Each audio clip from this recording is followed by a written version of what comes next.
Merci pour votre présence.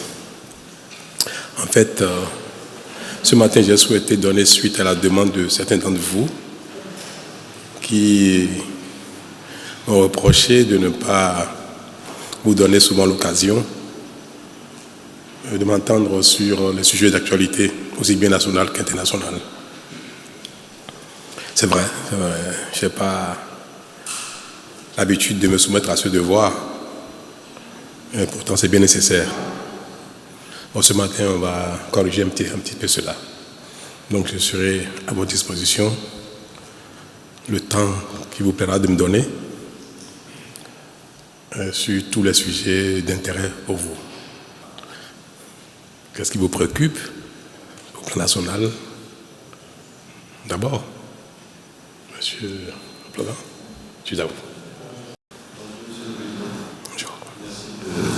Nous inviter à cette conférence de presse. Ma première question, je voulais savoir si la normalisation que vous avez souhaitée avec les autorités du Niger est en marche. Est-ce que vous avez eu des contacts directs? Est-ce que l'une des mesures symboliques ou majeures n'est pas d'ouvrir les frontières en dehors des sanctions économiques? Deuxième question, la proposition de loi du député Hassan Seibou a relancé une forte suspicion sur votre engagement de partir en 2026. Est-ce que vous partez vraiment en 2026? Enfin, est-ce que vous pouvez faire quelque chose pour nos confrères de la Gazette du Golfe, dont le média est fermé depuis quelques semaines? Merci beaucoup. C'est vrai, j'ai pu noter avec vous que depuis un moment, bien avant que le député BR ne soumette sa proposition de loi constitutionnelle, j'ai entendu, et comme tout le monde, que depuis quelque temps, on confond notre réalité au Bénin avec celle de l'Afrique ou de la sous-région, qui donne le sentiment que, à la fin des deuxièmes mandats, qui sont prescrits comme dernier mandat des présidents d'exercice, les concernés tentent de briguer un troisième mandat avec divers prétextes. Et cela a tellement traumatisé les peuples africains que désormais on soupçonne tout le monde, à la fin du deuxième mandat, de chercher les voies et moyens pour contourner les dispositions constitutionnelles, que pourtant tout le monde accepte.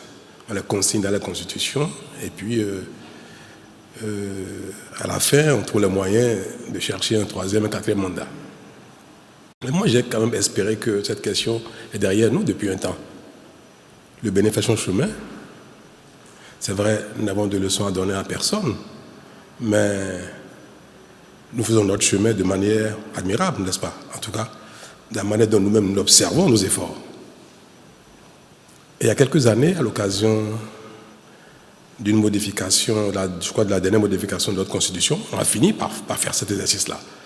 Parce que quand un président est en exercice, il lui est pratiquement interdit de toucher la Constitution, quel que soit le motif, parce qu'on soupçonne de placer une virgule à tête de modification et puis de décréter que c'est une nouvelle Constitution ou une nouvelle République, pour remettre les compteurs à zéro, le compteur de décompte des mandats. Donc depuis 2019, nous avons espéré avoir réglé définitivement cette question-là au Bénin. Et à mon initiative, nous avons précisé dans la Constitution que nul ne peut de sa vie exercer plus de 2 mandats, que la Constitution soit nouvelle, qu'il s'agisse d'une nouvelle république, qu'il s'agisse de quoi que ce soit. Aucun vivant au Bénin ne peut faire plus de 2 mandats en qualité de président de la République. Et nous avons tous pensé qu'une fois que cela est inscrit dans notre Constitution, ou bien toutes les fois que cette phrase reviendra dans n'importe quelle Constitution, qu'elle soit nouvelle, qu'elle soit modifiée ou non, toutes les fois que cette phrase figurera dans la Constitution, il n'y aura plus aucune raison de soupçonner un président en exercice de vouloir faire un troisième mandat. C'était passé pour être acquis. Puis, la fin s'annonçant, on revient encore sur cette question, comme si cet acquis, cette phrase qui est dans la Constitution, comme si soit on s'apprête à l'évacuer, à le sortir de la Constitution, soit, même si elle demeure dans la Constitution, elle n'est plus suffisante pour nous apaiser sur cette question-là. C'est malheureux. Parce qu'en fait, ce sont les acteurs politiques qui agitent cela, juste pour se donner une raison d'exister, pour créer de la polémique, pour animer le débat politique avec un sujet qui en fait n'en est pas un. La question que vous me posez, M. le Président, vous êtes journaliste. Et je vais commencer par vous répondre à partir de... Parce que moi j'ai lu le document en question, la proposition de loi en question, et je n'ai pas vu dans sa proposition de loi qu'il souhaite qu'on estire, qu'on sorte de la Constitution cette phrase-là, que nul ne peut de sa vie exercer plus de 2 mandats, de sa vie, qu'il s'agisse d'une nouvelle Constitution ou non. Mais tant que cette phrase demeure dans la Constitution, il n'y a aucune raison qu'on me soupçonne de vouloir faire comme tout le monde, comme ça se passe ailleurs. D'autant que c'est moi qui ai pris l'initiative il y a quelque temps. Alors, est-ce que, à l'occasion de cette retouche, cette petite modification technique, est-ce que les gens seront tentés d'enlever la phrase de la Constitution? C'est peut-être ça la crainte de ceux que j'estime être de bonne foi. Attention, c'est une bonne phrase qui est dans la Constitution, c'est très bien, mais est-ce qu'à l'occasion de l'examen d'une retouche technique, les uns et les autres ne seraient pas tentés d'enlever cette phrase-là? Je crois que personne au Bénin ne pourra le faire. Personne au Bénin. Il n'y a pas un Béninois sur les bientôt 13 millions que nous sommes qui veuille bien que cela se passe. Personne. À commencer par moi-même. Donc, je voudrais que les Béninois, que ce soit les acteurs politiques, civils, les enfants, les jeunes, les personnes âgées, je voudrais que tout ce qui est désormais un acquis pour notre pays, pour notre peuple, que nous le préservions tous et que nous ne rentrons pas dans des débats politiciens pour remettre en cause nos acquis communs pour lesquels nous avons du mérite collectivement. Ce n'est pas bien. Cela nous salit tous. Cela remet en cause nos efforts de réforme. Et cela donne l'impression que le Bénin n'a pas changé. Non, ce n'est pas vrai. Non, c'est à chacun de nous, surtout vous, de rappeler les gens à l'ordre, si je peux utiliser l'expression, pour dire non, non, non, le Bénin n'est plus à ça, après c'est fini. Au plan national, même vu de l'étranger, de l'international, nous avons tourné cette page-là. Le Bénin est un autre pays, le Bénin n'est plus dans cette catégorie-là. Et pour revenir un peu sur la question, parce qu'elle intéresse les Béninois et presque nous tous sur le bien fondé de la modification du dispositif électoral. La Cour a demandé de faire une correction au code pour réparer une illégalité qui s'est introduite vraiment par erreur. Nous avons utilisé 2 types de calendrier, des dates précises, et un calendrier électoral de la Constitution pour rythmer les élections. Et dans le code électoral, les dates intermédiaires pour les documents à fournir et consorts ont été indiquées en nombre de jours calendaires. Cela a généré qu'en 2026, l'esprit de la Constitution a été donc pris à défaut par ces 2 différents modes de fixation des dates électorales. Et donc pour corriger cela, c'est très simple, il suffisait de modifier le nombre de jours séparant la date du scrutin de la date de dépôt de candidature pour les élections présidentielles. Mais avant de faire cette correction, il fallait répondre à une question. Est-ce que pour les élections présidentielles à venir, ce sont les députés et les maires actuels qui doivent délivrer les parrainages, ou plutôt les députés et les maires qui seront élus à la prochaine élection générale, qui vont parrainer les candidats à l'élection donc à venir. D'autant que les élections législatives et communales auront lieu en 2026, avant l'élection présidentielle. Je crois que l'élection législative, l'élection générale auront lieu le 11 janvier 2026. Le 11 janvier 2026. L'élection présidentielle aura lieu, le premier tour, le 12 avril 2026. Et les candidats à l'élection présidentielle devront déposer leur dossier au plus tard, je crois, le 5 février. Je vais me répéter.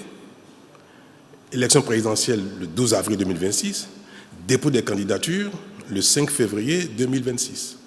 Or, 2 mois avant, ou 1 mois avant, en janvier, le 11 janvier, il y aurait déjà eu l'élection au Bénin pour élire les nouveaux maires, les nouveaux conseillers communaux et les nouveaux députés. Alors, la compréhension normale, qui était d'ailleurs l'esprit de la Constitution modifiée, c'est que ce sont les députés, les conseillers communaux, les maires qui seront élus en janvier. C'est eux qui devront parrainer les nouveaux candidats aux élections présidentielles. Puisqu'ils sont élus déjà 1 mois avant, ils vont délivrer les parrainages juste dans la foulée aux candidats pour les élections d'avril 2026. Mais comme je viens de vous dire, en utilisant 2 types de calendriers différents, il y a eu un chevauchement sur quelques jours, 2, 3, 4, 5 jours, je crois, chevauchement. Un chevauchement qui n'a pas été perçu en 2019 et que des citoyens ont saisi la Cour constitutionnelle qui a dit, c'est vrai, c'est pertinent, il y a 4-5 jours qui posent un problème. La Cour constitutionnelle a invité les parlementaires à faire cette correction technique. Pour la faire, comme je viens de vous dire, il faut bien dire attention. Est-ce qu'il faut faire la correction de sorte à ce que ce ne soit plus les nouveaux députés, les maires qui seront élus, qui parrainent, tel que c'était prévu, ou bien que ce soit les anciens qui ont été en mandat législatif ou communal jusqu'en janvier, que ce soit eux qui parrainent. Théoriquement, la question ne se pose pas. Vous savez tous très bien qu'en politique, ce qui est évident pour le peuple n'est pas acquis pour les acteurs politiques. Et moi, je sais très bien que ce soit parmi les élus partisans qui sont de ma majorité actuelle, ou que ce soit les élus de l'opposition, je sais très bien, ça m'est revenu, que les acteurs politiques souhaitent presque tous que ce soit ceux qui sont en exercice qui parrainent. En matière politique, il ne faut pas que ça étonne. Vous savez que les acteurs politiques ont une mission d'intérêt national, mais ils ont des ambitions individuelles. L'ambition politique est personnelle, même si c'est pour servir une cause nationale. Donc, au petit défaut technique, on remet en cause le consensus qu'il y avait en 2019. Et aujourd'hui, il faut répondre à la question pour pouvoir faire la correction. Parce que si les députés au Parlement ne corrigent pas dans le sens attendu, c'est-à-dire corriger ce que la Cour a demandé, mais préserver le fait que ce sera les nouveaux députés élus en janvier 2026 et les nouveaux maires qui seront élus en janvier 2026, ce sera ceux-là seulement qui devraient parrainer les candidats d'avril 2026. S'ils font la correction ainsi, c'est parfait. Mais comme il semble bien que dans leur ensemble, presque tous, sauf quelques-uns, ils souhaitent corriger, parce que la correction est possible dans les deux sens, ils souhaitent corriger de sorte que ce soit eux qui parrainent. Même si en février, leur mandat aurait pris fin et que Ceux qui seraient candidats à leur propre élection, certains seraient réélus et d'autres ne le seraient plus. Il n'y a aucun pays au monde, vous savez, au Bénin, on ne peut pas espérer penser que tous les députés actuels seront réélus en janvier 2026. Ou que tous les maires, les conseillers communaux, les maires d'aujourd'hui seront réélus en 2026. Mais ce qu'ils veulent faire, ils veulent faire en sorte que, après l'élection 2026, de janvier, les concernant, même ceux qui auraient déjà perdu leur mandat politique, ceux pour qui on n'aurait pas voté, que ceux-là parrainent encore les candidats aux élections présidentielles de 2 mois après. Et j'ai dit, si on fait ça, ce n'est pas bien. Ce serait contraire à l'esprit de la Constitution, ce serait même contraire à la volonté du peuple qui a retiré son mandat politique à un député ou à un maire et qui donc ne peut pas entendre le voir continuer d'être dans le processus pour parrainer les candidats à l'élection présidentielle. Et j'ai dit aux députés, que ce soit du Bloc républicain, de l'Union progressiste ou des démocrates, quand je les ai reçus, dans un débat technique, je leur ai dit attention. Vous devez corriger de sorte à ce que ce soit les nouveaux élus qui parrainent. Mais si vous voulez faire autrement, et que vous qui êtes en exercice, vous souhaitez parrainer, alors là, il faut modifier l'ordre des élections. Si l'élection présidentielle a lieu après l'élection législative, vous ne pouvez pas le faire. Mais moi, je suis partant. Et c'est vous que la Cour a prié de modifier techniquement l'erreur matérielle. Je vous en prie, si vous voulez parrainer, moi ça ne me gêne pas. Je ne vais pas aller contre. Parce que je sais qu'en politique, à un moment donné, les intérêts des acteurs comptent. Mais en ce moment, il faudrait alors que l'élection présidentielle ait lieu avant l'élection législative et communale. En effet, si l'élection présidentielle a lieu avant, au moment où il serait en train de parrainer, il n'aurait pas encore été jugé par le peuple, il n'aurait pas encore subi le choix du peuple, il n'y aura pas encore eu l'élection législative. Donc ils auront la légalité, la légitimité politique pour parrainer les candidats. L'élection présidentielle ayant lieu un mois, c'est-à-dire en janvier ou en décembre ou en novembre ou même avant. Ils ont leur plein mandat, l'élection n'a pas encore eu lieu, ils conservent la légitimité politique que le peuple leur a donnée. Ils peuvent en ce moment parrainer légitimement. Vous avez le choix. Moi, je dis, si vous voulez que je parte même 2-3 mois plus tôt, ça ne me gêne pas. Si vous modifiez le rythme électoral et que l'élection présidentielle a lieu avant la vôtre, je vais promulguer. Je ne vais pas m'opposer à ça. Parce que finir mon mandat 1 mois, 2 mois ou 3 mois avant, ce que je n'ai pas fait en 10 ans, ce n'est pas en 3 mois que je vais le faire. Donc moi, j'ai dit, ça ne me gêne pas. Si vous le faites, je vais promulguer. Et en ce moment, vous pourrez légitimement... Mais si vous ne le faites pas et qu'on laisse le calendrier actuel, ce n'est pas à vous de parrainer les présidents, les candidats à venir. Ce sera les nouveaux députés et les nouveaux maires. C'est tout. Moi, j'ai entendu partout, sur les médias, dans les réseaux sociaux, que je les ai réunis pour suggérer une modification de la Constitution.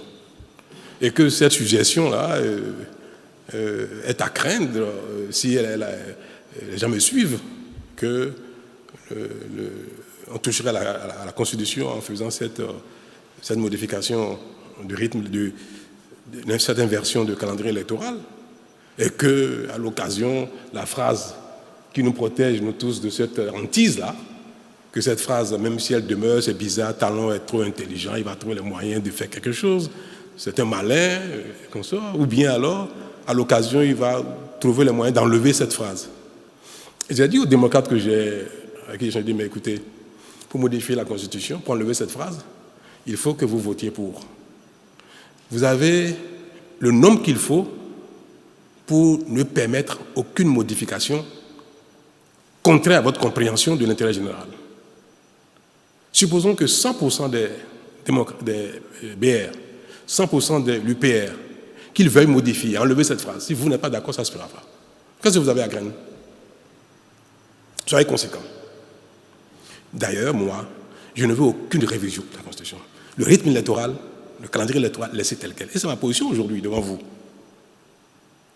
Si cette question réveille tous les démons, ben alors là, fermons cette page-là. Ne faisons aucune correction.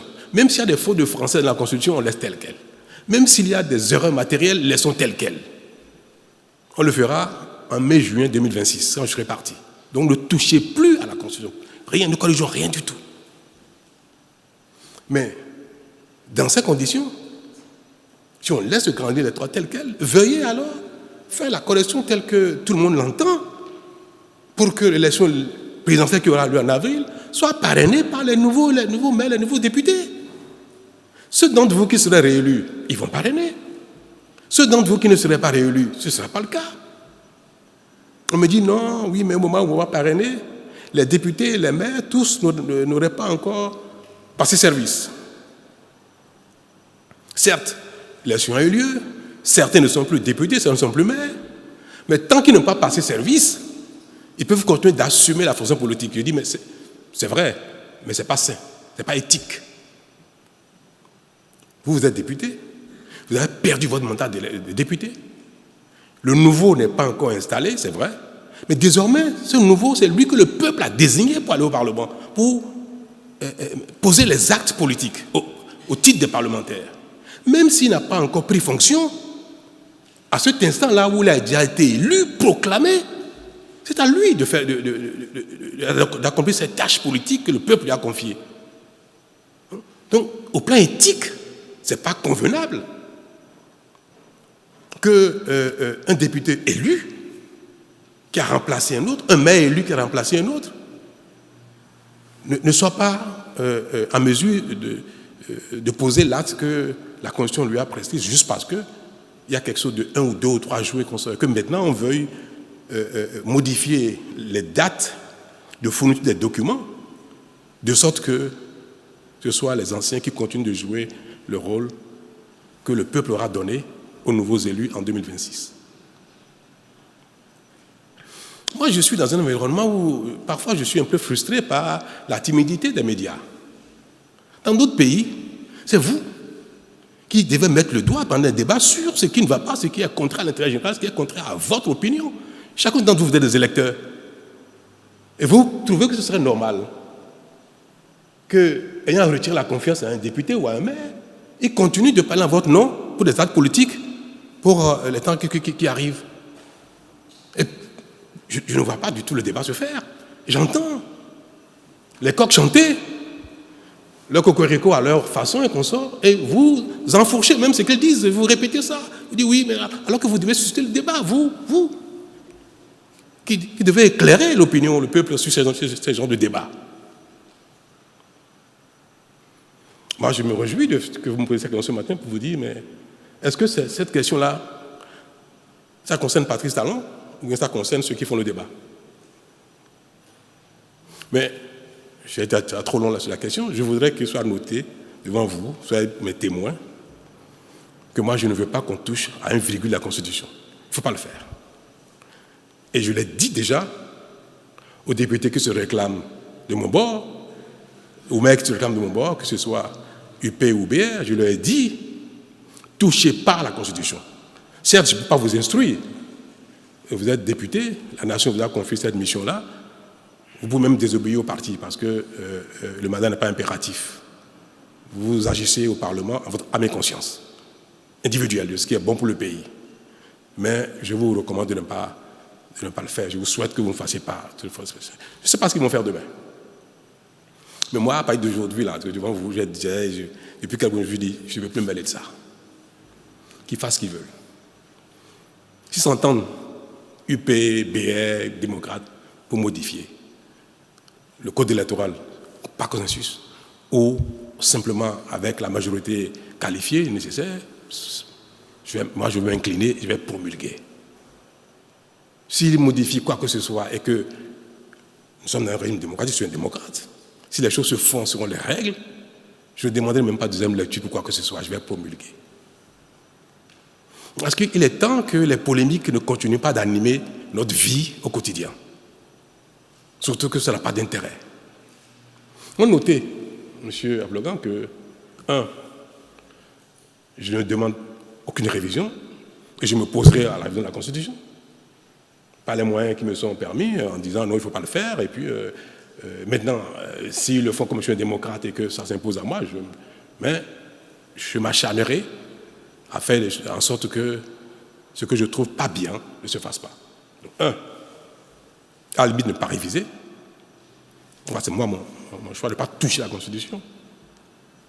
2, que les modifications à faire soient conformes à l'esprit de la Constitution et à l'éthique.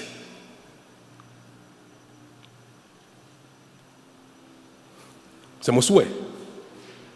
Mais je ne suis pas, moi, parti dans le peuple béninois. Ce qui se fera, même si c'est contraire à ma vision et à ma conscience et à mon éthique, il va se faire que je n'ai pas les moyens de le mettre en cause, je suis un démocrate, je m'inclinerai. Voilà ce que j'ai à dire en ce qui concerne votre première question.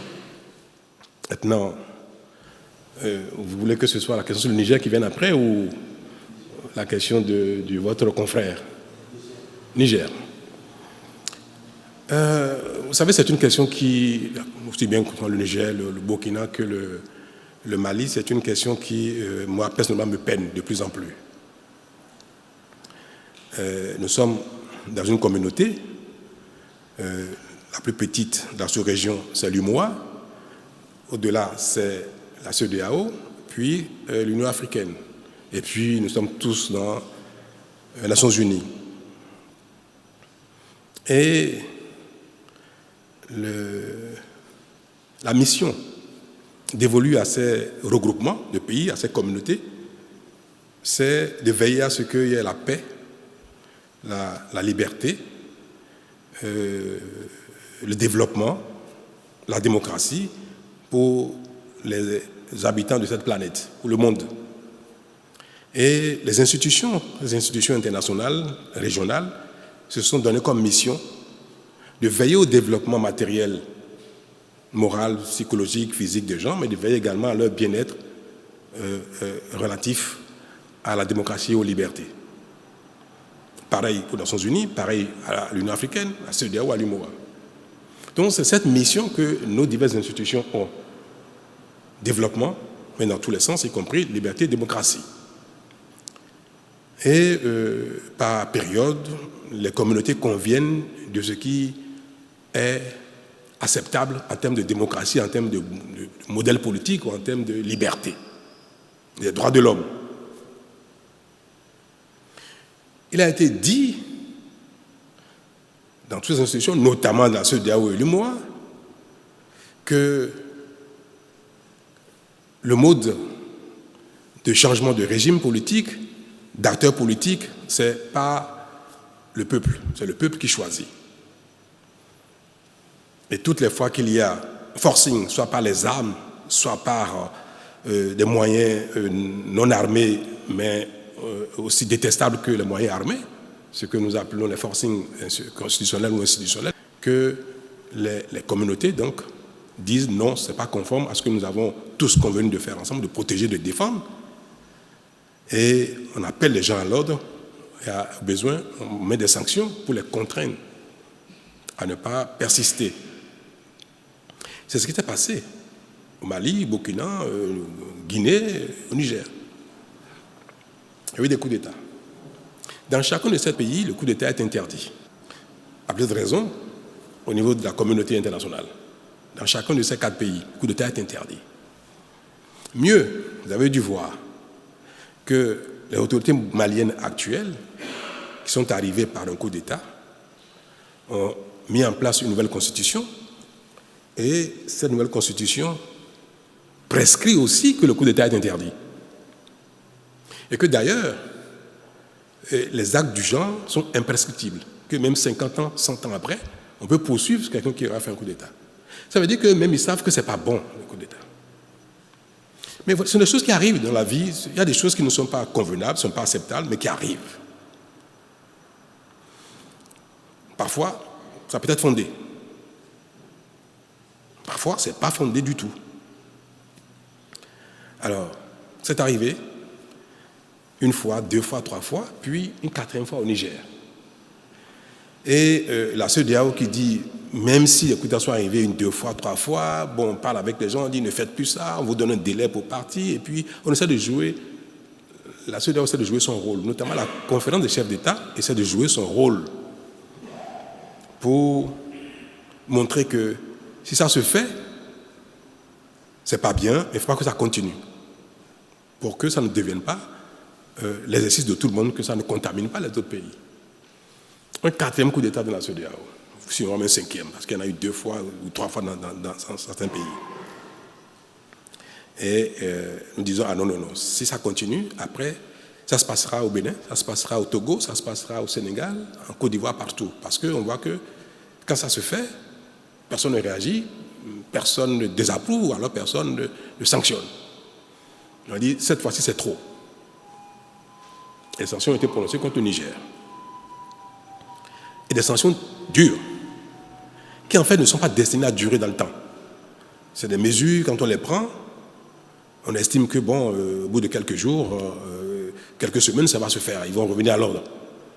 1 semaine, 2 semaines, 1 mois, 2 mois, 3 mois passent, ça ne change rien. C'est pour ça que j'ai eu à le dire, il n'y a pas longtemps, que le moment est arrivé pour faire le point, savoir si les mesures qui ont été prises ont produit leurs effets ou non. Comme ce n'est pas des mesures qui sont destinées à durer dans le temps, parce que ça pose des préjudices graves aux populations, il faut être réaliste.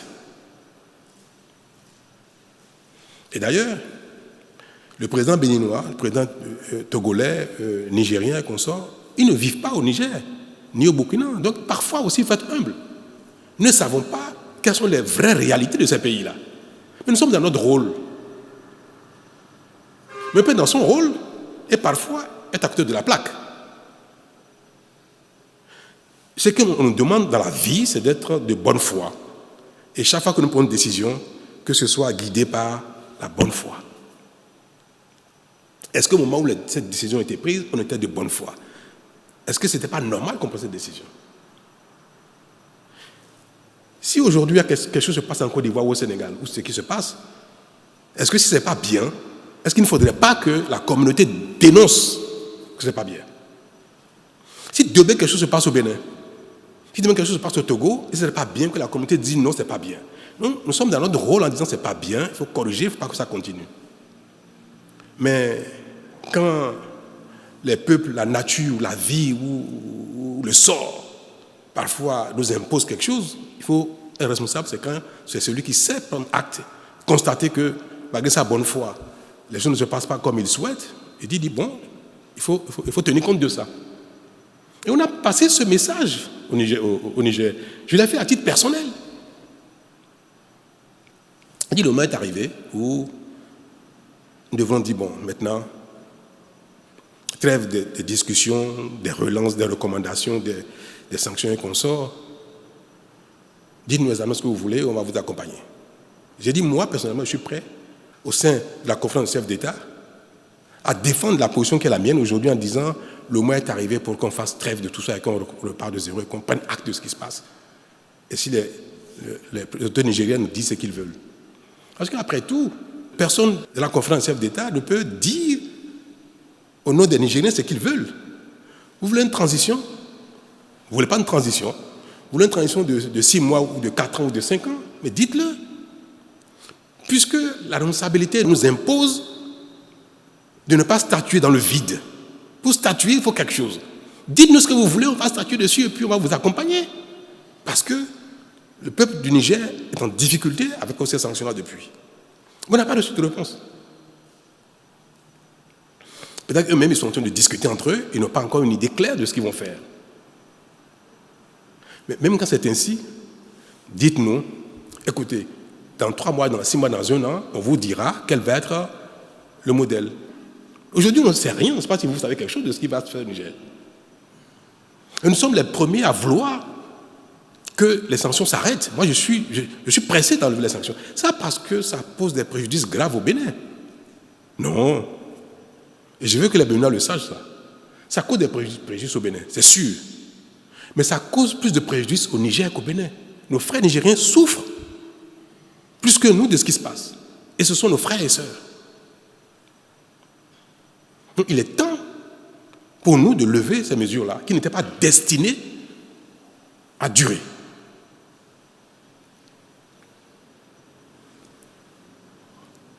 Brutalement, on apprend que les 3 pays, Burkina, Niger et Mali, sortent de la CEDEAO. Moi, cela m'a beaucoup peiné. Et même après cette décision, j'ai personnellement téléphoné à l'un d'entre eux. J'ai parlé au téléphone avec un des 3 présidents. À un moment donné, il faut tout dire. Et je lui ai dit, c'est pas bien. Les peuples ne nous ont pas élus pour les diviser. Moi, j'ai été élu au Bénin. Vous, vous êtes en fonction depuis dans votre pays. Et notre rôle, c'est de conduire le destin pendant un temps de la communauté globale, de la CEDEAO, de l'UMOA, pendant un temps. Mais la volonté des peuples, c'est de s'intégrer. Il n'y a pas de conflit entre le peuple du Bénin et le peuple du Niger. Il n'y a pas de conflit entre le peuple du Bénin et le peuple du Burkina ni du Mali. Et c'est vrai, il n'y a aucun problème entre les peuples de la communauté, le mois de la CEDEAO. Aucun problème. C'est au niveau des organes de la CEDEAO. La CEDEAO des peuples n'est pas en difficulté. Il n'y a aucun problème dans la CEDEAO des peuples. C'est au niveau de la conférence des chefs d'État, au niveau de la commission de la CEDEAO aussi bien de l'UMOA qu'il y a un problème. Parce que ceux-là sont en charge de veiller au respect des règles par notamment les autorités de ces pays-là. La conférence des chefs d'État de l'UMOA, de la CEDEAO, le conseil des ministres de la CEDEAO de l'UMOA, la commission de la CEDEAO, la commission de l'UMOA sont en charge de veiller au respect des règles par les autorités de ces pays-là. Et personne n'a dit que le peuple burkinabé, nigérien ou malien ou guinéen a fait quelque chose de contraire aux règles. Non. C'est au niveau des responsables. Donc, s'il y a un problème au niveau des responsables, et que leurs homologues, leurs pairs, ont constaté, on dit non, c'est pas bien, c'est pas conforme aux règles. Ne faites plus ça. Si on ne s'entend pas, que ça génère un conflit entre nous, des heurts même entre nous, donc des bagarres entre nous, ce n'est pas l'affaire des peuples. Donc, si même ces conflits, ces différends persistent, il ne faut pas que ça aboutisse à la division des peuples. Moi, je conçois que les présidents du Niger, du Burkina disent à un moment donné, on suspend notre participation aux organes de ces institutions-là. Ça se comprendrait. Mais dire que je veux détacher le peuple burkinabé, malien, nigérien du peuple béninois, togolais, sénégalais, qu'on soit, le problème, c'est pas entre les peuples. Or, ces décisions qu'ils ont prises sont des décisions qui séparent les peuples. Et ça, c'est pas normal. Et c'est pour ça que moi, celui à qui j'ai parlé, j'ai dit, ça allait trop loin.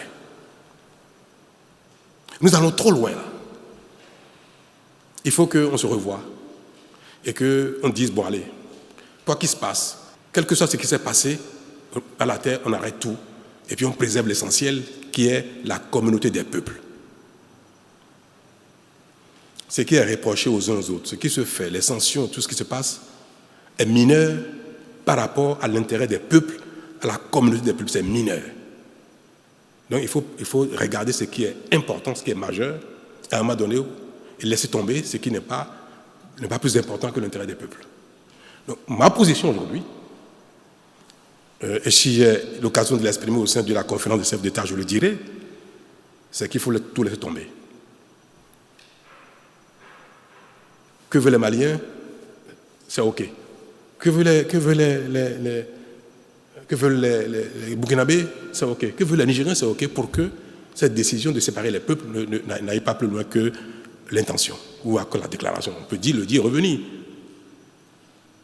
Moi, c'est ma position, c'est mon souhait, et c'est ce que je dirais haut et fort partout. Dire que pour arriver à la division des peuples, s'il faut arriver à la division des peuples, alors là, non.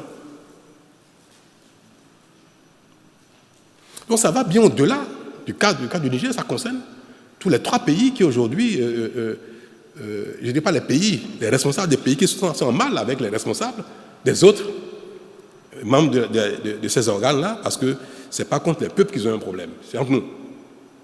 Moi, Patrice Talon, dans mon mandat qui est en cours au Bénin, je voudrais bien que les autorités béninoises m'accompagnent dans cette démarche, que le peuple béninois m'accompagne dans cette démarche pour dire qu'il faut revenir à la case départ et laisser tout tomber pour préserver la CEDEAO des peuples, préserver l'UMOA des peuples qui ne sont pas en conflit, au contraire, qui ne demandent qu'à vivre ensemble, et que, quel que soit ce qui s'est passé, qui a tort ou qui a raison, cela importe peu désormais.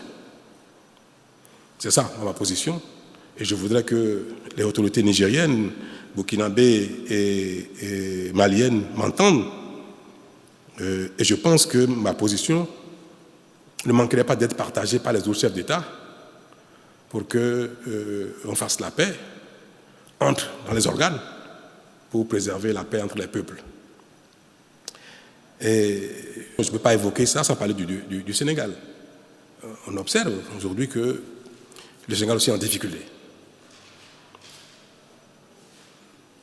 Et ce qu'on observe au Sénégal qui est regrettable est de nature aujourd'hui à nous interpeller sur le rôle des communautés auxquelles nous appartenons. Est-ce que la CEDEAO ou l'UMOA, cette fois-ci, doit condamner ou non? Est-ce qu'elle doit condamner ou non? Quand on condamne, on dit qu'il ne faut pas condamner. Quand on sanctionne, on dit qu'il ne faut pas sanctionner. Il faut faire quoi? On va dire oui, mais si vous avez condamné ici, vous devez condamner là. D'accord, on l'a fait. Après le Mali, la Guinée, le Burkina, on l'a fait. On dit bon, une, 2 fois. Vous savez que le Burkina n'a pas été sanctionné du tout. Mais le Niger, oui, parce qu'on a dit à un moment donné, trop c'est trop. Ce trop c'est trop là continue. Il y a encore un trop qui vient dessus. Il faut faire quoi? Est-ce que la CEDEAO doit condamner? Dire non, ce n'est pas admissible. Non, revenir en arrière. Non, si ce n'est pas fait, voilà les sanctions. On va dire, mais il n'a pas vu ce qui passe au Niger. On l'a fait au Niger. Voilà là où c'est en train de nous amener. Donc, moi, je suis perdu un peu. Je suis perdu. Mais qu'est-ce qu'il faut faire? Si on regarde ce qui s'est passé dans les 4 pays et ce que nous avons pris comme décision, ce que ça a donné, qu'est-ce que nous devons faire aujourd'hui si demain quelque chose se passe encore dans un autre pays comme le Bénin? Ça se passe en Côte d'Ivoire, au Togo, en Guinée-Bissau, on fait quoi? Et c'est là aussi que j'interpelle les médias, j'interpelle le peuple, nos peuples, pour dire, mais parfois, dites-nous ce qu'il faut faire. Moi, j'ai entendu mes populations majoritairement dire qu'il ne faut pas sanctionner le Niger. Parce que c'est nos frères et sœurs qui vont souffrir. Et j'ai dit, oui, d'accord. Mais moi, dans mon rôle, je ne peux pas faire ce que vous me demandez. Parce que la plupart des Béninois n'étaient pas d'accord pour les sanctions. Contre la plupart. J'ai fait quoi? Je dis, dans mon rôle, je dis non, vous n'êtes pas d'accord, certes. Mais pour l'intérêt de nos peuples, l'intérêt des peuples nigériens, il faut faire quelque chose. Il ne faut pas laisser comme ça, il faut sanctionner. On a vu ce que ça a donné. On est en train de voir que est-ce qu'on n'a pas eu tort d'être allé jusque-là. Quand ça se passe ailleurs, on fait quoi? Est-ce que désormais nous devons considérer que les problèmes politiques, les problèmes de démocratie, de liberté, de droits de l'homme et consorts, dans les pays de la communauté, ce n'est pas l'affaire de la communauté. Peut-être que nous devons finir par en arriver là. Si demain il y a un coup d'État ici ou là, il y a mise en cause des droits humains, remise en cause des droits fondamentaux autant que politiques et consorts, qu'il y a un coup d'État ici et là, peut-être qu'à l'avenir on devrait dire ça relève de la souveraineté exclusive des pays et que la CEDEAO ou l'UMOA ne doivent pas se prononcer là-dessus. Peut-être.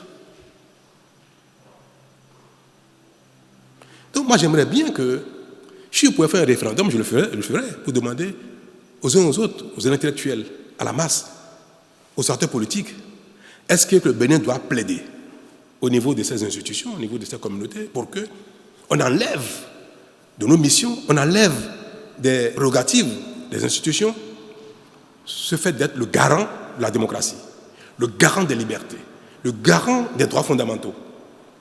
C'est le fait d'être garant qui amène les positions que nous adoptons et qui cause ces problèmes-là et qui sont décriés à un moment donné.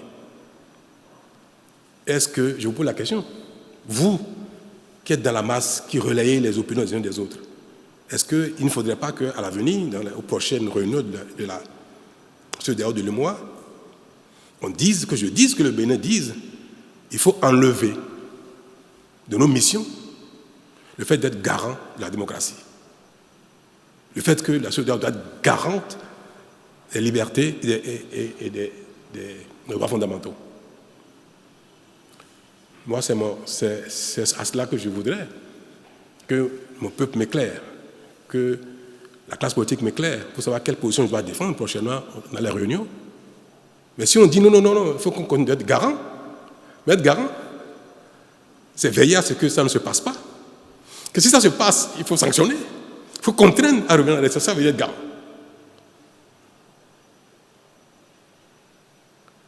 Alors si quelqu'un veut me conseiller dans la salle, je veux bien. Merci.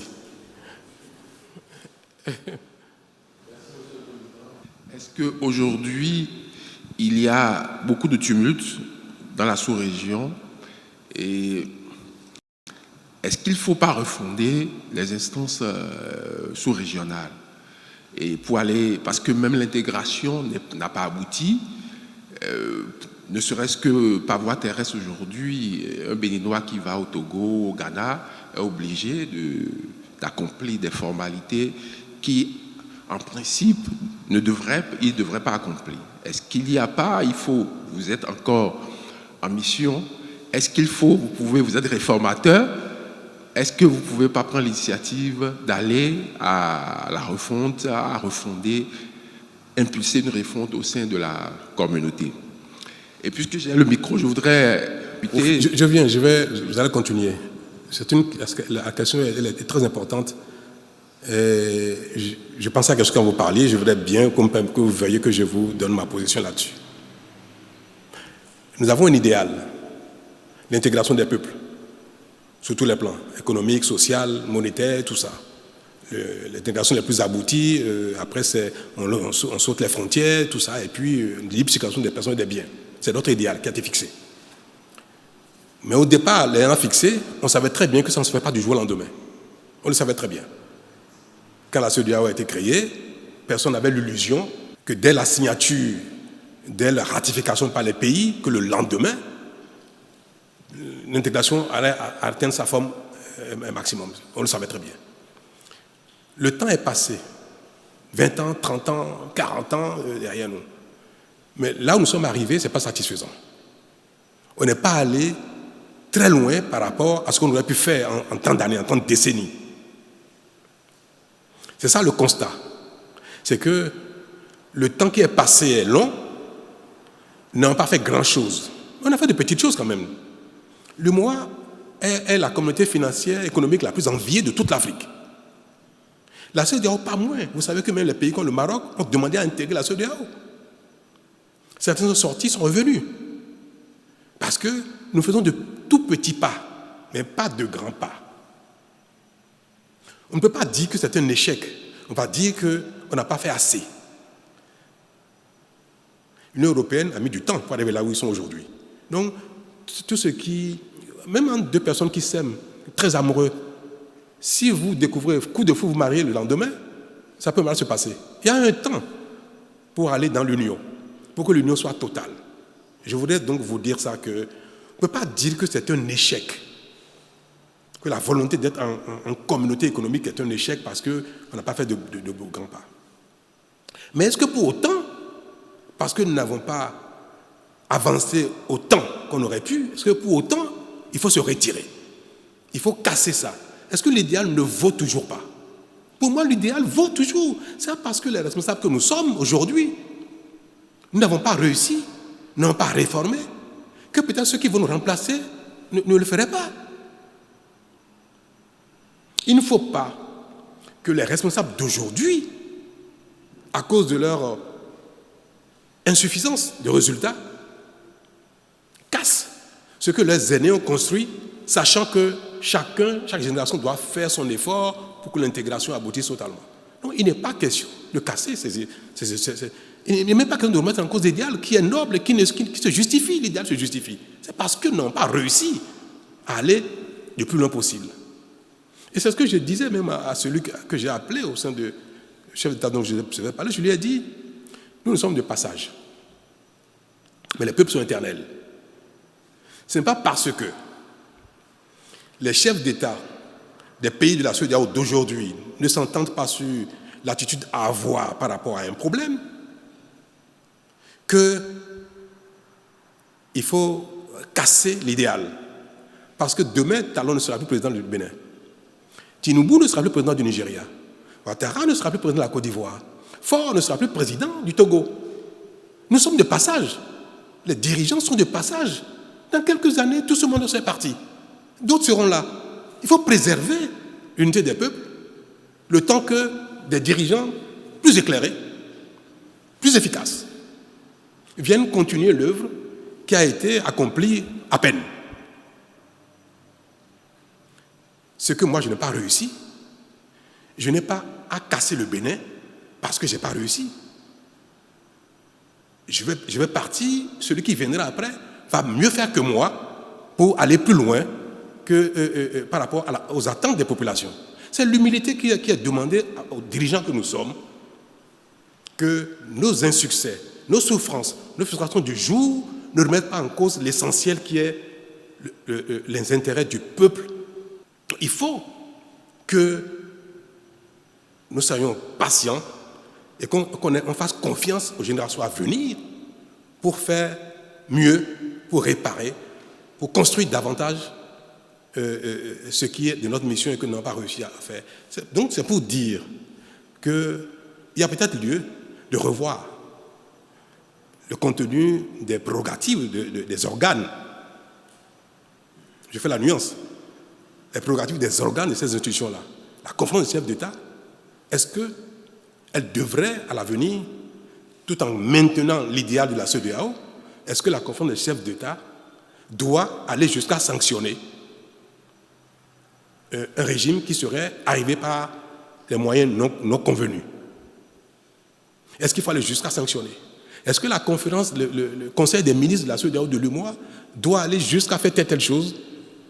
Donc, nous pouvons voir quels sont les amendements qu'il faut apporter, peut-être pour ces temps-ci, quitte à ce que les générations à venir, peut-être les réintroduisent. Mais il y a lieu à une réflexion, sans aller jusqu'à faire un constat d'échec et dire on laisse tomber, chacun fait son chemin tranquillement, le Bénin fait son chemin. Non, c'est pas bon. Je ne sais pas si je peux enclencher avec une préoccupation nationale relativement à la nomination des conseillers, des ministres conseillers, qui, de mon point de vue, et cet avis est partagé par beaucoup de conseillers, déroge à une dynamique que vous aviez impulsée, à savoir de collaborer avec un nombre succinct de ministres. Est-ce que vous rompez avec une dynamique de la rupture? Et sinon, quels sont les déterminants de nomination de ces ministres conseillers? D'accord. S'agit-il d'un shadow cabinet? Merci, Monsieur le Président. Merci. Alors, je vais répondre à la troisième question de M. Aplogan. Vous avez dit qu'est-ce qu'il faut faire pour votre confrère du golf, qui apparemment, parce qu'effectivement, quand j'allume la télé, j'arrive plus à voir golf. Et je peine aussi, pour certaines peines aussi à ne plus voir, parce que nous avons une pluralité de médias et c'est très bien que ça continue ainsi. Mais je ne suis pas patron de la HAC. Je sais qu'il y a eu des manquements à la déontologie. Je me suis renseigné, que je ne suis pas indifférent à ce qui se passe. Je me suis renseigné et j'ai eu l'information de ce que des manquements à la déontologie ont amené la HAC à prononcer des sanctions contre ce média. Je sais aussi, j'ai vu qu'ils ont saisi la Cour constitutionnelle, mais je ne sais pas s'ils ont fait les recours, ou si la Cour suprême ou ailleurs, je ne sais pas. Je ne sais pas quelles sont les démarches qui sont en cours pour que la sanction tombe. Mais les voies de recours existent. Donc ce n'est pas au président de la République de remettre en cause la décision de la HAC. Ce n'est pas dans mon rôle et je ne le ferai jamais. Mais j'espère que votre confrère va exercer les moyens de recours dont il dispose pour que cela se règle assez vite.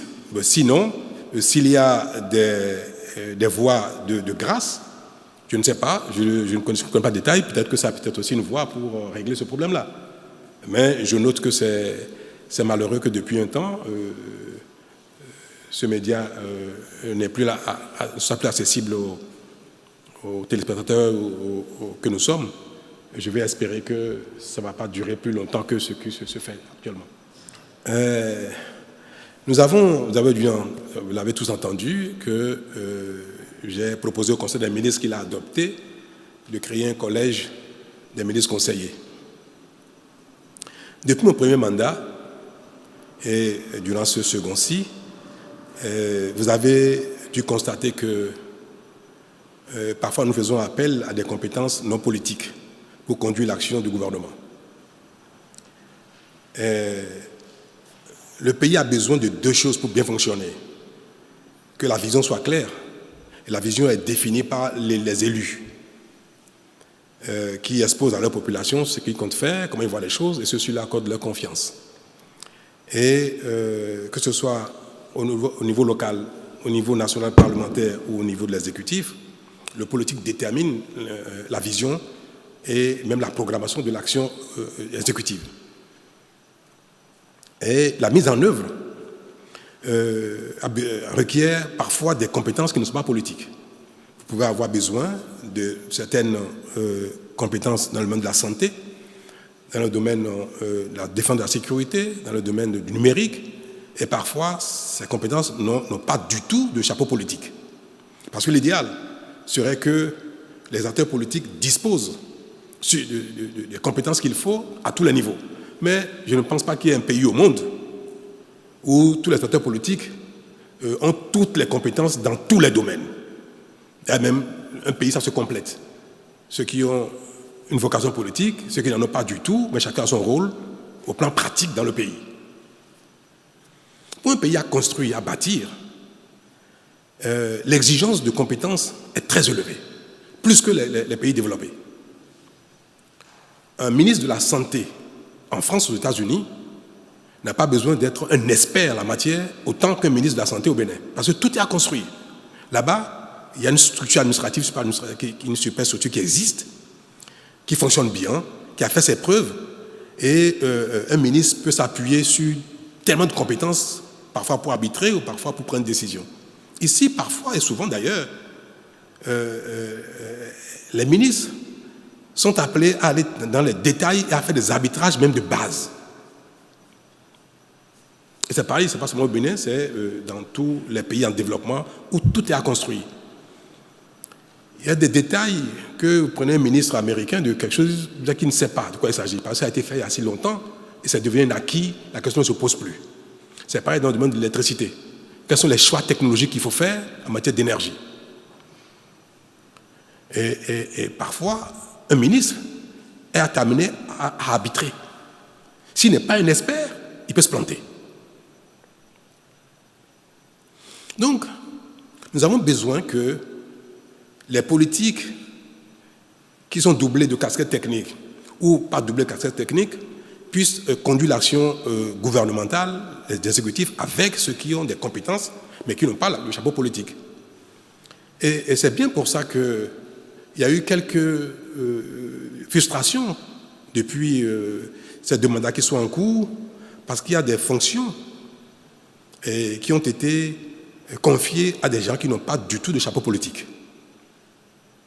Alors que ce n'est pas eux qui ont œuvré à conquérir le pouvoir.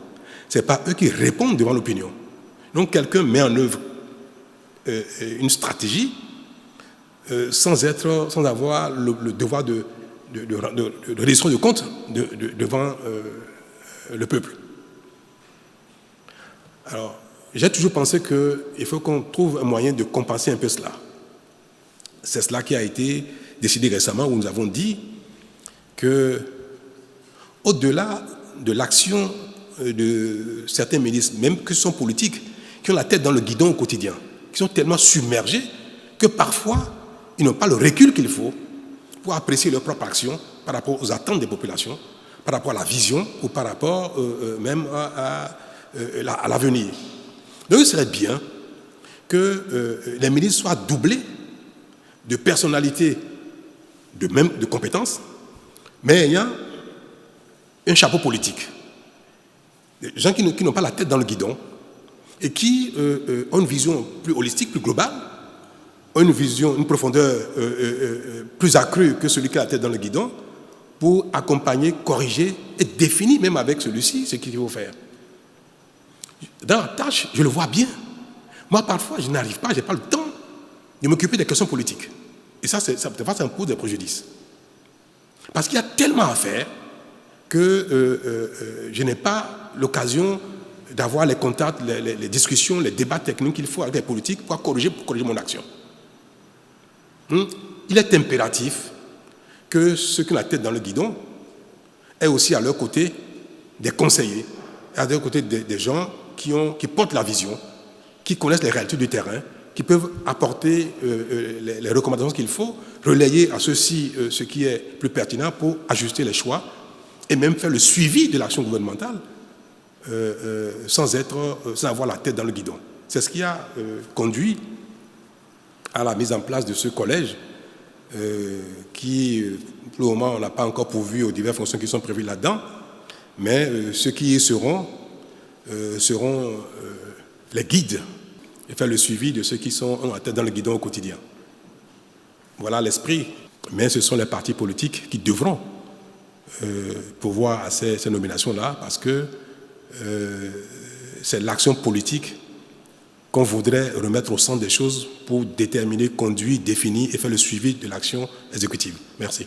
J'ai deux questions. La première concernant le Niger. Je reviens toujours sur la question de la fermeture de frontières avec le Niger. Vous n'avez pas totalement répondu en ce qui concerne l'ouverture de la frontière. Quand est-ce que vous pensez pouvoir l'ouvrir? Parce qu'au même moment où c'est fermé chez nous, les Nigériens préfèrent maintenant faire passer leurs marchandises par le Togo, puisque le Togo apparemment n'a pas respecté les décisions de la CEDEAO dans ce sens-là, ce qui constitue un énorme manque à gagner pour les caisses de l'État. Alors, qu'est-ce que vous comptez faire dans cette situation, vu que les Nigériens aussi disent, puisque les Togolais les ont aidés, qu'ils n'ont plus envie de passer par le Bénin? Ma deuxième question sera purement politique, à l'intérieur politique béninoise. Vous avez, au cours d'une interview accordée à nos confrères de la presse de l'ORTB, parlé de votre ami Olivier Bokor quant à sa candidature, les mouvements qui s'observaient sur le terrain. On remarque cette fois-ci qu'il y a des groupes qui se créent pour un autre de vos conseillers, Johannes Dayon, sans oublier aussi le ministre des Finances qui a des ambitions. Est-ce que vous ne serez pas dans l'embarras de choix pour choisir votre successeur? Comment vous comptez vous y prendre? Merci, Monsieur le Président. Quel conseil vous me donneriez, vous, sur le Niger? Vous avez dit tout à l'heure qu'il y a un pays qui n'a pas respecté les recommandations de la CEDEAO et de l'UMOA, n'est-ce pas? Et que donc les frontières ne sont pas fermées. Quel est le conseil que vous me donnez en tant que citoyen béninois? Est-ce que le Bénin devrait aussi ne pas respecter les prescriptions de sa communauté, de l'UMOA ou de la CEDEAO? Quel est votre conseil? Moi, j'ai beaucoup de peine pour voir ce qui se passe au Niger, au Bénin. Il y a beaucoup d'acteurs économiques béninois qui souffrent de ça. Et le peuple nigérien souffre beaucoup de cela. Chaque jour, chaque matin, ma prière est que ça se règle, qu'on trouve au sein de la communauté une solution rapide. Parce que nous subissons, nous aussi. Alors, donnez-moi votre conseil. Et je ne dirais pas que je vais vous suivre, mais je tiendrai compte de ça. Quel est votre conseil? Monsieur le Président, moi je suis à Parakou, où il y a beaucoup de transporteurs qui souffrent de cette situation. Donc pour moi, avec l'inefficacité de cette décision, vu que tout passe par le Togo, l'idéal serait peut-être de prendre langue avec les autorités nigériennes et d'ouvrir les frontières pour permettre aux Béninois, parce qu'il y a beaucoup de Béninois qui souffrent, vous venez de le dire, il faut aussi que nous aussi on arrive à... Quel est votre conseil? Je vous ai dit tout à l'heure que j'ai pris langue, non? Que je parle avec eux, non? Je vous ai dit ça. Mais aujourd'hui, la CEDEAO et l'UMOA n'ont pas encore décidé de lever les sanctions. Le MOA n'a pas décidé, la CEDEAO n'a pas décidé. Nous subissons des préjudices graves, nous aussi. Alors, votre conseil, c'est que le Bénin, également, ne respecte pas non, j'ai pas les dit décisions. Ça. C'est de voir les les intérêts du Bénin aussi. Quels sont les intérêts du Bénin dans ces conditions? Et là, vous pouvez Mais j'ai dit la prendre même une chose. décision. Du fait de nos intérêts, il ne faut pas que le Bénin respecte les décisions de la CEDEAO et de l'UEMOA, en raison de nos intérêts. Ah, vous n'avez pas dit ça? D'accord. Ouais, vous voyez, oui, monsieur Sounoubou. Pour des intérêts du Bénin, justement, vous fassiez pression sur vos pairs pour qu'une décision, justement, en faveur de l'ouverture rapide des frontières ait été prise. Parce que vous-même, Merci. vous êtes plein de la durée par trop de ces sanctions qui ont pénalisé plus le peuple que, justement, ces dirigeants-là. Merci. Et c'est ce que je fais déjà. Bon, je n'ai pas dit, lisez entre les lignes, comprenez entre les mots, ce qui est dit à moitié, peut-être compris entièrement. Mais je n'ai pas à vous dire là, qui suis-je, moi, pour faire pression sur les présidents des autres pays et le dire que je fais pression sur les présidents, que je plaide. J'ai tout à l'heure le mot plaider. J'ai utilisé le mot plaider, et c'est mon rôle ça. Je n'ai pas les moyens de faire pression sur qui que ce soit, mais je peux plaider. C'est ce que je fais déjà d'ailleurs. Et je vais espérer, je l'ai dit tout à l'heure, lisez ça entre les lignes, il a dit que j'espère que ça va se faire très vite, qu'on va prendre une décision. Mais le Bénin n'est plus du genre à ne pas respecter, même à l'intérieur de notre pays. Si chacun de vous, chacun doit, au gré de son intérêt, ne pas respecter les règles de la communauté béninoise, est-ce que ce serait bien? Vous voulez que moi je vous dise que le Bénin ne respectera pas, en cause de ses intérêts, les prescriptions de notre communauté commune? Alors demain vous me direz, Monsieur le Président, à cause de mes intérêts, moi, en raison de mes intérêts propres, je ne veux plus respecter une telle disposition, une telle règle du Bénin. Et vous aurez raison, puisque moi je donne l'exemple. Mais moi je parle Togo, je parle le président du Togo. Le Bénin parle Togo. Chacun fait ce qu'il veut. Je ne sais pas. Peut-être que le Togo respecte, je ne sais pas. C'est vous qui avez dit que le Togo ne respecte pas. Moi je ne sais pas. Pour moi le Togo respecte. La deuxième question c'était quoi déjà? Oh mon Dieu. Est-ce qu'on peut prendre le temps de travailler pour le pays et de parler de cette question au moment opportun? Je l'ai dit il n'y a pas longtemps, que le moment viendra où cela va être un débat. Comme je l'ai dit, je pense que le délai raisonnable, c'est environ 6 mois avant. Alors que mes amis, mes collaborateurs, mes proches veulent être candidats, c'est légitime. Que la plupart d'entre vous ici veuillent être candidats, c'est légitime. Mais au moment opportun, je ferai le choix de celui que je vais soutenir, celui pour qui je vais voter, en regardant l'intérêt de mon pays, mon intérêt en tant que citoyen. Je dis une chose, notez-le bien, moi j'ai besoin que personne assume mes arrières. Personne. Je ne veux pas d'un candidat qui me sera loyal. Il faut que le candidat, le bon pour nous tous, c'est ce candidat qui va être le meilleur pour le Bénin, qui va être loyal au Bénin et non à Patrice Talon. Moi, je n'ai pas besoin que quelqu'un assume mes arrières. Mes arrières, c'est que le Bénin se porte bien, que, en tant que citoyen béninois, que j'ai du plaisir à constater que mon pays se développe et que si jamais j'ai fait quelque chose ou les miens ont fait quelque chose dont tu dois rendre compte, qu'on le fasse parce que c'est comme ça qu'on va construire le Bénin. Donc, qu'il s'appelle Pierre ou pas que ce soit mon frère et consort, je veux le moment opportun. Si c'est lui qui est le plus indiqué pour le Bénin, c'est tout. Alors, ne faites pas de soucis pour moi. Merci. Donc là, Mabalo, Eden TV. Monsieur le Président de la République, une question d'ordre social. Social parce que nous avons tous suivi que plusieurs agents de l'État ont été mis à la retraite d'office. Et parmi eux, il y en a qui ont même connu des accidents cardiovasculaires. Je ne sais pas si vous avez entendu parler de ça. Certainement, Monsieur le Président.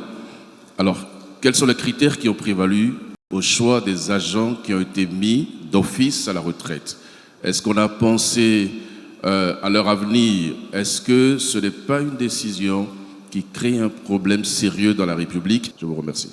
En fait, le problème qui se pose, c'est quoi? C'est un problème de revenus, non? Est-ce que ce n'est pas surtout ça? Parce que j'ai entendu, je regarde les médias, je lis beaucoup, tout ce qui se dit. J'ai noté que mes concitoyens, beaucoup sur les médias disent, mais comment on peut, quand on va à la retraite, on prend le temps de le préparer? Comment du jour au lendemain, quelqu'un perd son salaire et devient un pensionnaire de l'État? C'est-à-dire, au lieu de tuer son salaire, il touche une pension qui n'est jamais égale au salaire. Donc, il y a une perte de revenus brutale. C'est bien cela. Mais j'espère au moins que tout le monde comprend que la pension sera payée immédiatement. Mais que malheureusement, la pension n'est jamais égale au salaire qu'on a jusqu'à la veille de son départ. Donc il y a un différentiel qui constitue une chute de revenus pour celui qui va aller brutalement sans y être préparé. Donc, je vais d'abord répondre à la question primordiale, celle qui concerne la chute de revenus, avant de parler de critères dont vous avez parlé. Est-ce que vous avez lu le décret? Quelqu'un a lu ici le décret qui organise les à la retraite d'office? Je crois que c'est sur le site du gouvernement. Nous avons besoin de construire notre pays tous ensemble. Je viendrai sur les critères. Mais c'est bien que quand on évoque les dommages, les préjudices qui naissent d'une situation, qu'on restitue les choses exactement telles qu'elles sont. Quand vous avez parlé, celui qui va vous écouter ne va pas comprendre que pendant 1 an, il n'y a aucune perte de revenus. Ce n'est pas seulement 1 an, c'est 2 ans. Donc vous n'avez pas bien lu. Vous n'avez pas bien lu. Et c'est ça votre rôle en principe. Vous devez bien lire, comprendre, avant de remuer les cendres et puis interpeller les uns et les autres. Je ne donne pas de leçons, mais je note que chacun, parce que c'est bien de critiquer, mais c'est aussi bien de faire la critique juste. Pendant 2 ans, il n'y a pas de perte de revenus. Voilà un modèle qu'on a mis en place où quelqu'un va à la retraite, commence à toucher sa pension immédiatement, mais tous les mois reçoit une compensation financière qui ajuste. Si la personne avait 300 000 francs de salaire mensuel, il va à la retraite. Et la personne touche 200 000 de pension mensuelle pour un salaire mensuel qui était de 300 000. Pendant les 2 premières années, il est chez lui, il touche sa pension normale, mais il perçoit 100 000 francs. Le complément, la différence, on lui est payé tous les mois. Donc pendant 2 ans, il peut faire autre chose. Il peut faire des affaires, du business, faire tout ce qu'il veut. Il touche sa pension et il n'a pas de perte de revenus. Est-ce que ce n'est pas à saluer? On viendra sur les critères pour voir le bien fondé de la décision.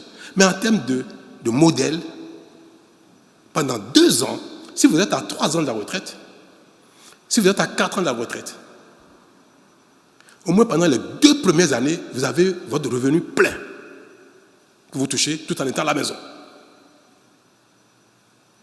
Je vous dirai tout à l'heure pourquoi on a fait ça. Mais pendant le temps qui reste, s'il n'y avait pas eu ministre de la retraite d'office, j'irai à la retraite dans 4 ans. Pendant 2 ans, ils ont le plein. Pendant les 2 ans restants, ils ont la moitié. S'il reste 20 ans à quelqu'un, je crois qu'il n'y a personne à qui il reste 20 ans, personne. Je caricature. Prenons l'exemple où quelqu'un, pendant 20 ans, il lui reste 20 ans pour la retraite normale. Si pendant 2 ans, il touche le revenu plein, les 18 années qui restent, il va toucher la moitié des frais de revenus plus sa pension.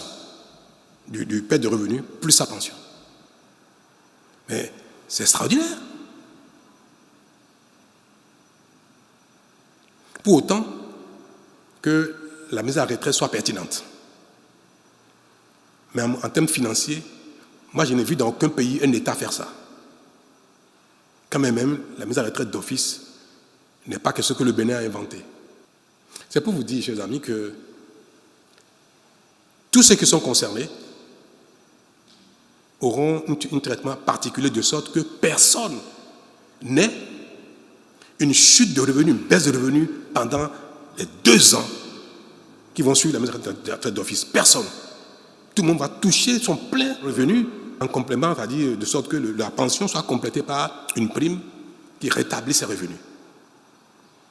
Et le reste de la période durant laquelle la personne aurait pu travailler s'il n'était pas mise à la retraite d'office, la personne aura la moitié, plus sa pension. De ce gap-là, plus sa pension. Et je voudrais que vous relayez la chose, que vous expliquiez ça bien aux gens. J'ai entendu, la rentrée scolaire va venir bientôt. Comment voulez-vous que les gens payent la rentrée scolaire alors qu'ils n'ont pas prévu ça? C'est subite. Ce n'est pas vrai. La personne n'a pas de perte de revenus. Maintenant, pourquoi on a fait ça? Voilà un pays dans lequel nous avons des problèmes d'insécurité, des problèmes de sécurité, de terrorisme. On a besoin... Vous savez, on n'envoie pas n'importe qui au front sur les lignes de frontières. C'est des jeunes. Vous n'allez pas mettre un officier, un sous-officier qui a 40 ans, 50 ans au front. Il n'a même plus la force de se cacher, de courir, d'être alerte, agile pour faire face aux problèmes que nous avons. Donc, nous avons besoin de gens disponibles, de jeunes, pour constituer notre force, notre réelle force de sécurité, de défense, avec un niveau de commandement. Les officiers, les sous-officiers, ceux qui sont d'un certain âge, commandent les jeunes. Donc, il y a ce qu'on appelle la pyramide des forces de sécurité et de défense. Le plus grand nombre, ce sont les jeunes, qui sont forts, vaillants, agiles, qui ont encore la force de l'âge pour être dans les quartiers, pour rester au soleil. Vous ne mettez pas quelqu'un de 50 ou 60 ans au soleil pour réguler la circulation, pour poursuivre un voyou. Le plus grand nombre, ce sont les jeunes. Et en fonction de ce nombre-là, on détermine il faut combien pour le commandement. Donc le nombre du personnel de commandement est fonction du nombre de personnes à commander. Si dans une entreprise qui fait le nettoyage ici, il faut des gens agiles, capables de se baisser pour nettoyer le sol, et il faut après des contrôleurs superviseurs, et nous avons 10 agents techniques de sol, et nous avons 20 personnes pour les commander. Est-ce que ça a du sens? Le travail, c'est celui qui est destiné aux jeunes, à ceux qui sont dans la force de l'âge. Au Bénin, nous avons une pyramide qu'on appelle pyramide inversée, où il y a plus de commandants, il y a plus de gens au commandement que de personnes à commander. Et nous avons dit qu'il faut inverser la pyramide. Il faut recruter du monde, les former. C'est qu'en cours, vous le savez très bien, que nous sommes en train de recruter beaucoup de jeunes. Il faut les recruter, il faut les former. Et il faut maintenant que le nombre de personnes à commander soit conforme au ratio qu'on applique dans ces cas-là. Je vais donner un exemple terre à terre. Un commissariat ne peut être commandé que par un commissaire de police. C'est vrai qu'on ne peut pas mettre 2 commissaires dans un même commissariat. Si nous avons, 300 commissariats au Bénin, il faut combien de commissaires? 300 commissaires. Si on en a 350, les autres seront dans l'administration centrale, dans la direction départementale de la police, dans la direction générale de la police. Donc on va les répartir pour qu'ils concourent à la gouvernance globale. Mais supposons que nous ayons 500 commissaires pour 300 commissariats. On a placé les 300, il y a 200 autres. Dans la direction départementale et centrale, on a besoin que d'une cinquantaine. Ça fait 350. Il reste 150 qui n'ont rien à faire. Et beaucoup, cette fois, sont à la maison. Ils ne font rien. Et la gouvernance d'un pays requiert que chaque corps ait le nombre nécessaire correspondant au ratio prescrit pour une bonne gouvernance. Alors, si les gens sont à la maison, ne servent à rien, est-ce que notre rôle, ce n'est pas de structurer de sorte à ce que le corps soit conforme aux prescriptions, aux règles, aux ratios, et que ceux-là qui ne servent, qu'on a malheureusement dans notre histoire, on a amené contrairement aux règles, aux ratios, qu'on ait le courage de dire bon, il faut restructurer, il faut ramener le corps de la police, de l'armée, aux ratios qui sont conformes au bon fonctionnement de la police et de la gendarmerie. C'est mauvais d'avoir aussi des gens qui sont dans les corps et au commandement, qui ne font rien mais qui sont frustrés, ou bien alors qu'on double sur les postes. On les double, on les triple. Là, on a besoin d'une personne, on met 3-4 personnes. Ça porte préjudice au bon fonctionnement. Donc, on sort certains. Mais nous disons, bien que nous soyons en train de faire des réformes pour que le Bénin fonctionne mieux, pour que les corps fonctionnent mieux, il ne faut pas que ça cause trop de préjudice. Et c'est pour ça que nous avons dit, certains, ce n'est pas leur faute. C'est le pays qui a fonctionné comme ça pendant 30, 40, 50 ans. Jusqu'à récemment encore. On recrute qui on veut, même si le besoin n'existe pas. Ce n'est pas leur faute. On dit, bon, on va dégraisser pour avoir quelque chose de plus efficace. Mais au même moment, on va donner les moyens aux associés pour qu'ils ne payent pas seuls le prix.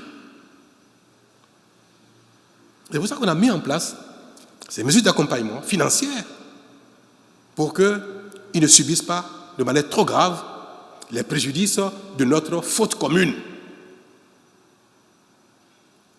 Donc tous fautés, mais forcément, pour réparer, il y en a qui vont payer.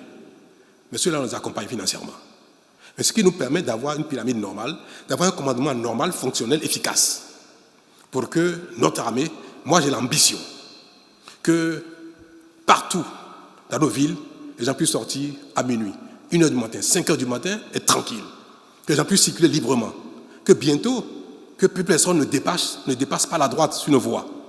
Que personne ne brûle les feux. Et pour ça, il faut du monde. Il faut des jeunes. Il y a encore beaucoup de besoins à satisfaire.